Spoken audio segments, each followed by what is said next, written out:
오늘 우리가 함께 통독하실 창세기 45장에서 47장의 말씀은 이러합니다. 45장에서는 자신의 신분을 요셉이 밝히게 되는데 유다가 베냐민을 위하는 그 모습을 보고서 자신의 신분을 밝히면서 방성대곡합니다. 요셉의 방성대곡은 바로의 궁에까지 들렸고 바로는 요셉의 형들이 왔다는 소식을 기뻐하며 요셉의 온 가족이 애굽에 정착할 수 있도록 배려를 아끼지 않습니다. 이어지는 46장에서는 야곱의 가족이 모두 애굽으로 이주하게 됩니다. 요셉이 살아있다는 소식뿐만 아니라 애굽의 총리가 되어 있다는 그 놀라운 사실을 전해들은 야곱은 빨리 아들을 만나고 싶다는 기대를 안고 애굽으로 출발하지만 또 한편으로는 두려움이 생깁니다. 그때 하나님께서 야곱에게 찾아오셔서 두려워하지 말고 애굽으로 내려가라고 말씀하시는데 그렇게 하여 온 가족이 마침내 애굽으로 이주하게 됩니다. 계속되는 47장에서는 애굽에 정착하게 된 하나님의 백성들의 이야기가 나옵니다.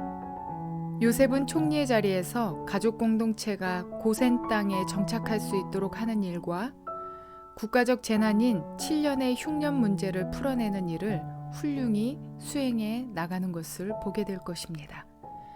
이러한 것들을 기억하셔서 통독에 도움이 되시기를 바랍니다. 창세기 45장.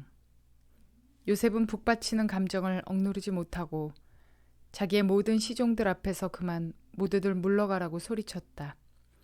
주위 사람들을 물러나게 하고 요셉은 드디어 자기가 누구인지를 형제들에게 밝히고 나서 한참 동안 울었다.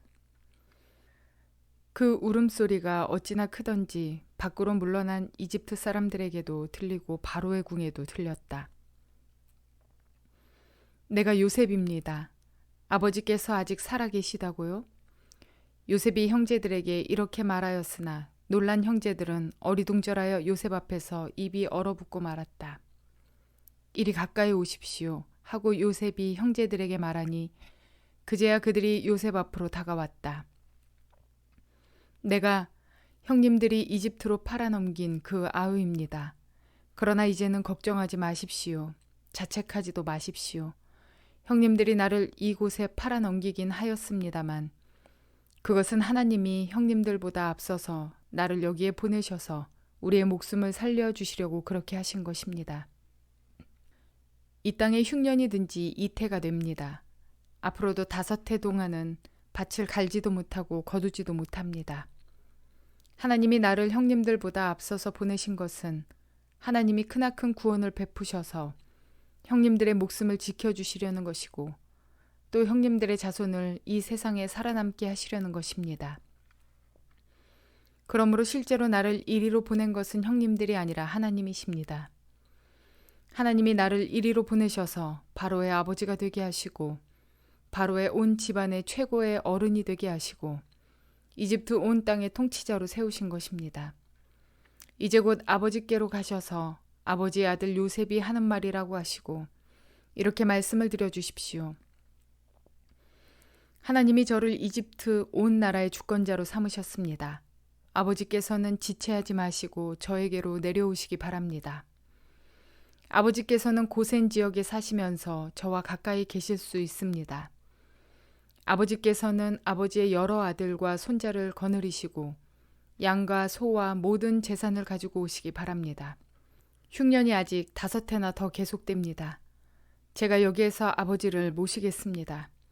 아버지와 아버지의 집안과 아버지께 딸린 모든 식구가 아쉬운 것이 없도록 해드리겠습니다. 하고 여쭈십시오.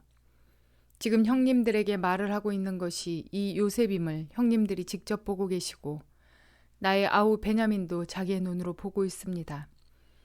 형님들은 내가 이집트에서 누리고 있는 이 영화와 형님들이 보신 모든 것을 아버지께 다 말씀드리고 빨리 모시고 내려오십시오.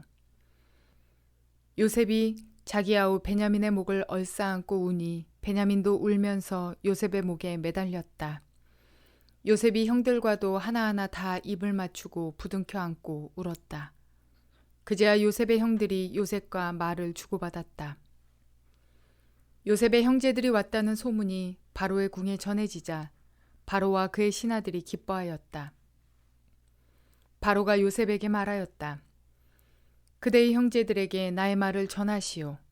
짐승들의 등에 짐을 싣고 가나안 땅으로 돌아가서 그대의 부친과 가족을 내가 있는 곳으로 모시고 오게 하시오.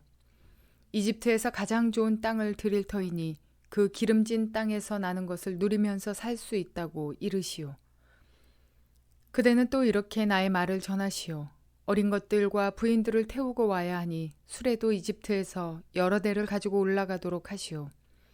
그대의 아버지도 모셔오도록 하시오. 이집트 온 땅 가운데서도 가장 좋은 땅이 그들의 것이 될 터이니 가지고 있는 물건들은 미련 없이 버리고 오라고 하시오. 이스라엘의 아들들은 바로가 하라는 대로 하였다. 요셉은 바로가 명령한 대로 그들에게 수레를 여러 대 내주고 여행길에 먹을 것도 마련하여 주었다. 또 그들에게 새 옷을 한 벌씩 주고 베냐민에게는 특히 은돈 300세겔과 옷 5벌을 주었다. 요셉은 아버지에게 드릴 또 다른 예물을 마련하였다. 이집트에서 나는 귀한 물건을 순아기 10마리에 나누어 싣고 아버지가 이집트로 오는 길에 필요한 곡식과 빵과 다른 먹거리는 암나귀 10마리에 나누어 실었다. 요셉은 자기 형제들을 돌려보냈다. 그들과 헤어지면서 요셉은 가시는 길에 서로들 탓하지 마십시오 하고 형들에게 당부하였다. 그들은 이집트에서 나와 가나안 땅으로 들어가서 아버지 야곱에게 이르렀다. 그들이 야곱에게 말하였다.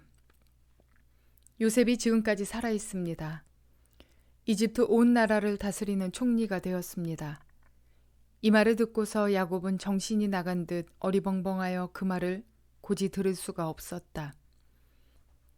그러나 요셉이 한 말을 아들들에게서 모두 전해 듣고 또한 요셉이 자기를 데려오라고 보낸 그 수레들을 보고 나서야 아버지 야곱은 비로소 제정신이 들었다. 이제는 죽어도 한이 없다. 내 아들 요셉이 아직 살아있다니. 암 가고 말고 내가 죽기 전에 그 아이를 보아야지 하고 이스라엘은 중얼거렸다. 창세기 46장. 이스라엘이 식구를 거느리고 그의 모든 재산을 챙겨서 길을 떠났다. 브엘세바에 이르렀을 때에 그는 아버지 이삭의 하나님께 희생제사를 드렸다. 밤에 하나님이 환상 가운데서 야곱아 야곱아 하고 이스라엘을 부르셨다. 야곱은 제가 여기 있습니다 하고 대답하였다. 하나님이 말씀하셨다. 나는 하나님 곧 너의 아버지의 하나님이다. 이집트로 내려가는 것을 두려워하지 말아라. 내가 거기에서 너를 큰 민족이 되게 하고 나도 너와 함께 이집트로 내려가겠다. 내가 반드시 너를 거기에서 데리고 나오겠다. 요셉이 너의 눈을 직접 감길 것이다. 야곱 일행이 브엘세바를 떠날 차비를 하였다. 이스라엘의 아들들은 자기들의 아버지 야곱과 아이들과 아내들을 바로가 야곱을 태워오라고 보낸 수레에 태웠다. 야곱과 그의 모든 자손은 집짐승과 가나안에서 모은 재산을 챙겨서 이집트를 바라보며 길을 떠났다. 이렇게 야곱은 자기 자녀들과 손자들과 손녀들 곧 모든 자손들을 다 거느리고 이집트로 갔다. 이집트로 내려간 이스라엘 사람들 곧 야곱과 그의 자손들의 이름은 다음과 같다. 야곱의 맏아들 르우벤, 르우벤의 아들들인 한옥과 발루와 헤스론과 갈미, 시므온의 아들들인 여무엘과 야민과 오핫과 야긴과 스할, 가나안 여인이 낳은 아들 사울, 레위의 아들들인 게르손과 고핫과 무라리, 유다의 아들들인 에르와 오난과 셀라와 베레스와 세라. 그런데 에르와 오난은 가나안 땅에 있을 때 이미 죽었다. 베레스의 아들들인 헤스론과 하물, 이사갈의 아들들인 돌라와 부아와 욥과 시므론, 스불론의 아들들인 세렛과 엘론과 얄르엘. 이들은 밧단 아람에서 레아와 야곱 사이에서 태어난 자손이다.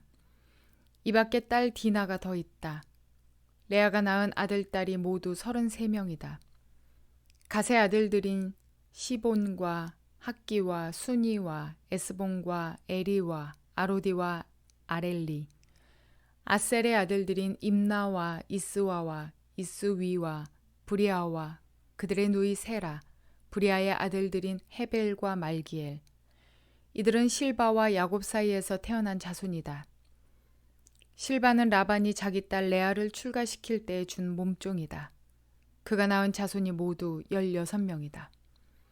야곱의 아내 라헬이 낳은 아들들인 요셉과 베냐민과 므낫세와 에브라임.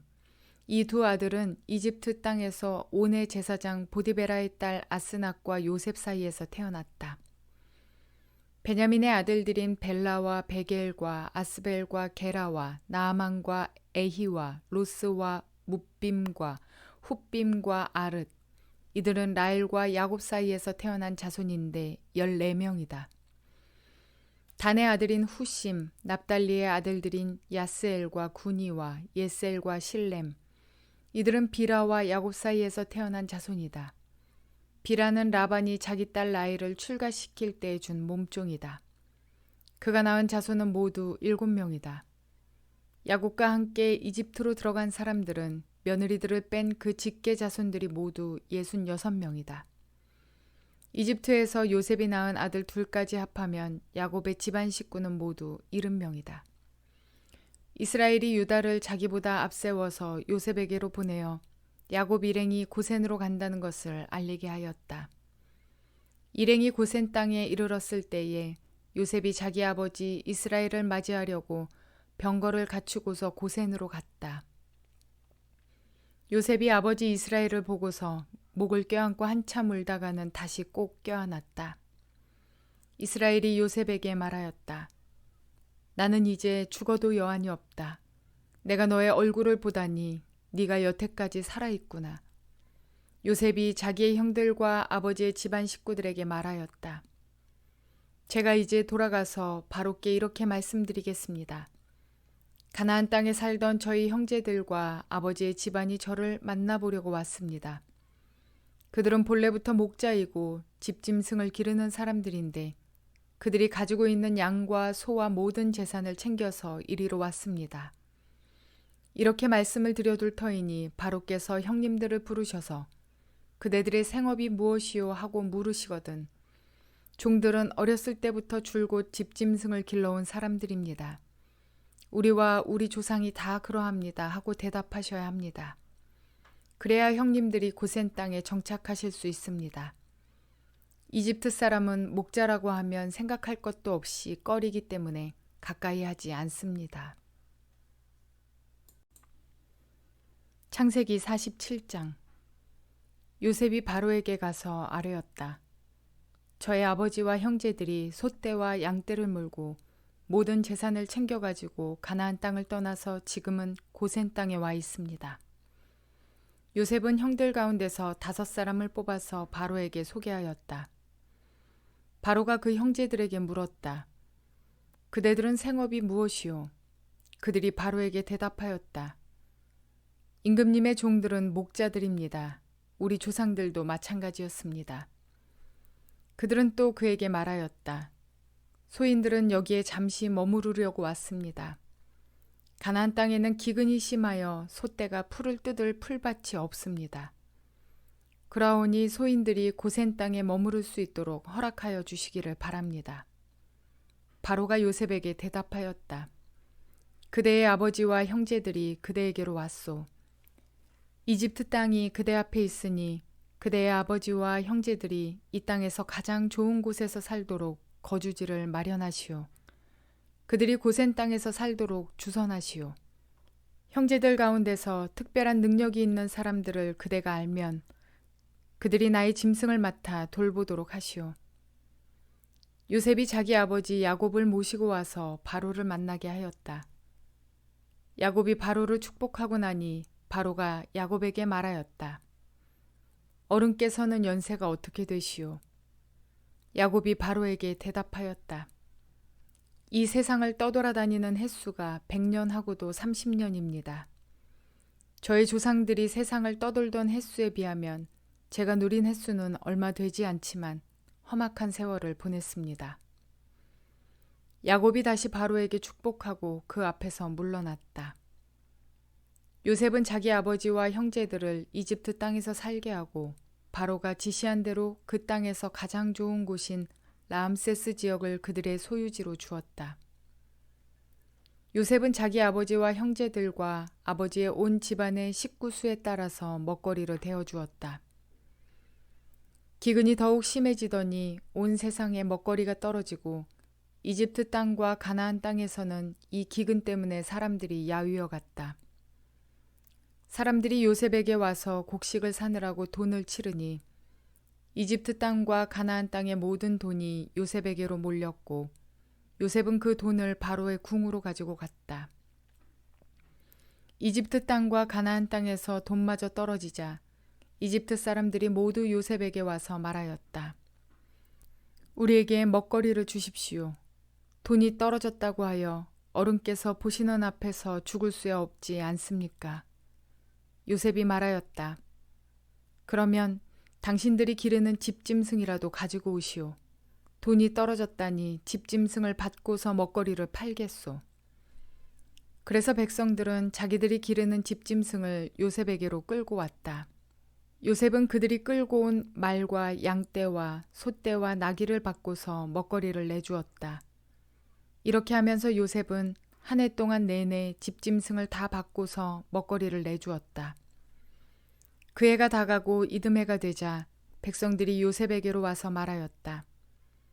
돈은 이미 다 떨어지고 집짐승마저 다 어른의 것이 되었으므로 이제 어른께 드릴 수 있는 것으로 남은 것이라고는 우리의 몸뚱아리와 밭대기뿐입니다. 어른께 무엇을 더 숨기겠습니까? 어른께서 보시는 앞에서 우리가 밭과 함께 망할 수 없지 않습니까? 그러니 우리의 몸과 우리의 밭을 바꿔서 먹거리를 파십시오. 우리가 밭까지 바쳐서 바로의 종이 되겠습니다. 우리에게 씨앗을 주십시오. 그러면 우리가 죽지 않고 살아날 것이며 밭도 황폐하게 되지 않을 것입니다. 요셉은 이집트에 있는 밭을 모두 사서 바로의 것이 되게 하였다. 이집트 사람들은 기근이 너무 심함으로 견딜 수 없어서 하나같이 그들이 가지고 있는 밭을 요셉에게 팔았다. 그래서 그 땅은 바로의 것이 되었다. 요셉은 이집트 이 끝에서 저 끝까지를 여러 성읍으로 나누고 이집트 전 지역에 사는 백성을 옮겨서 살게 하였다. 그러나 요셉은 제사장들이 가꾸는 밭은 사들이지 않았다. 제사장들은 바로에게서 정기적으로 녹을 받고 있고 바로가 그들에게 주는 녹 가운데는 먹거리가 넉넉하였으므로 그들은 땅을 팔 필요가 없었다. 요셉이 백성에게 말하였다. 이제 내가 당신들의 몸과 당신들의 밭을 사서 바로께 바쳤소. 여기에 씨앗이 있소. 당신들은 이것을 밭에 뿌리시오. 곡식을 거둘 때에 거둔 것에서 5분의 1을 바로께 바치고 나머지 5분의 4는 당신들이 가지시오. 거기에서 밭에 뿌릴 씨앗을 따로 떼어 놓으면 그 남는 것이 당신들과 당신들의 집안과 당신들 자식들의 먹거리가 될 것이오. 백성들이 말하였다. 어른께서 우리의 목숨을 건져 주셨습니다. 어른께서 우리를 어여삐 보시면 우리는 기꺼이 바로의 종이 되겠습니다. 요셉이 이렇게 이집트의 토지법, 곧 밭에서 거둔 것의 5분의 1을 바로에게 바치는 법을 만들었으며 지금까지도 그 법은 유효하다. 다만 제사장의 땅만은 바로의 것이 되지 않았다. 이스라엘 자손은 이집트의 고센 땅에 자리를 잡았다. 거기에서 그들은 재산을 얻고 생육하며 번성하였다. 야곱이 이집트 땅에서 17해를 살았으니 그의 나이가 147살이었다. 이스라엘은 죽을 날을 앞두고 그의 아들 요셉을 불러놓고 일렀다. 네가 이 아버지에게 효도를 할 생각이 있으면 너의 손을 나의 다리 사이에 넣고 네가 인애와 성심으로 나의 뜻을 받들겠다고 나에게 약속하여라. 나를 이집트에 묻지 말아라. 내가 눈을 감고 조상들에게로 돌아가면 나를 이집트에서 옮겨서 조상들께서 누우신 그곳에 나를 묻어다오. 요셉이 대답하였다. 아버지 말씀대로 하겠습니다. 야곱이 다짐하였다. 그러면 이제 나에게 맹세하여라. 요셉이 아버지에게 맹세하니 이스라엘이 침상맡에 엎드려서 하나님께 경배하였다.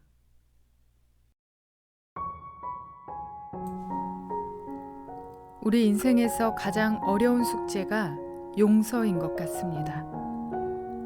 원망과 미움을 버려야 가능한 것이 용서입니다. 요셉의 입장이 되어 생각해 보자면 아무 죄도 없는 자기를 형제들 모두가 한 마음이 되어 구덩이로 떨어뜨려 놓은 것, 그것도 모자라 자신을 내다 판 것, 그래서 사랑받던 아들에서 타국 땅에 종살이하고 누명 써서 감옥살이하고, 어쩌면 평생 원망하고 복수하려 맘먹었다면 그들의 목숨을 해치려 했다 해도 이해가 될 지경입니다. 그럼에도 불구하고 용서가 어떻게 가능했을까요? 결과적으로 자신이 애굽의 총리가 되었으니 그것으로 심적 보상이 되었기 때문일까요? 저와 여러분이라면 출세가 심적 보상이 되어 용서할 수 있을까요? 저라면 아마도 그 출세를 이용해 권력으로 보복했을 것 같습니다. 요셉이 용서와 관용을 보일 수 있었던 것은 첫째, 그는 고난 중에도 말씀을 붙잡는 삶을 살아왔기 때문입니다. 호시탐탐 기회를 엿보아 위기를 벗어나거나 악한 일에 동조함으로 삶의 기회를 잡으려 하지 않았습니다. 늘 성실하고 정직했으며 하나님의 말씀에 어긋날 만한 악행은 멀리하는 사람이었습니다. 둘째, 그는 하나님의 섭리를 믿는 사람이었기 때문입니다. 현실적으로 형들이 악한 마음으로 자신을 팔아 애굽 땅으로 간 것은 맞지만 하나님께서 자신을 먼저 보내 그 가족들을 구원하려 하심을 고백하는 것을 보면 알 수가 있습니다. 말씀대로 사는 삶, 하나님의 섭리를 인정하는 삶, 이러한 삶의 훈련이 되지 않는다면 용서와 관용과 사랑은 불가능합니다. 오늘도 변함없이 말씀이 내 삶에 살아 역사하는 날 되시며 하나님의 섭리를 인정하는 믿음의 복된 성도 되시기를 주님의 이름으로 축원을 드립니다.